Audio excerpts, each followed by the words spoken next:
மைதா. இன்னும் எங்கள் ஊர்லையெல்லாம் கோதுமை வேறு செடியிலேருந்து வருது, மைதா வேறு செடியிலேருந்து வருதுன்னு ஒரு வாக்குவாதமே பண்ணுவாங்க. மைதா வந்துட்டு கோதுமையிலேருந்து தான் வருது. ஆனால் என்ன ஒரு வித்தியாசம்னா, கோதுமையில் இருக்கிற ஃபைபர் கண்டென்ட், விட்டமின்ஸ், மினரல்ஸ் எல்லாத்தையுமே எடுத்துட்டு தயாரிக்கிறது தான் மைதா.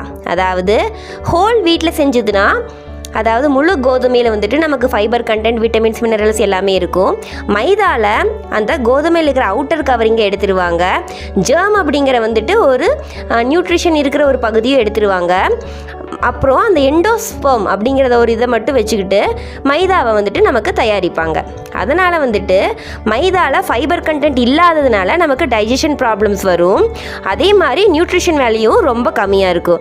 அப்புறம் எதுக்கு மைதான்னு பார்த்தீங்கன்னா, டேஸ்ட் ரொம்பவே அதிகமாக இருக்கும். அதே மாதிரி எந்த ஃபார்மில் வேணாலும் ஈஸியாக கன்வெர்ட் பண்ணிக்கலாம். ஃபார் எக்ஸாம்பிள் பிரெட்டு அந்த மாதிரியெல்லாம் நிறையா கன்வெர்ட் பண்ணிக்கலாம். ஸோ ஹோல் வீட் சாப்பிட்றது ரொம்ப நல்லது.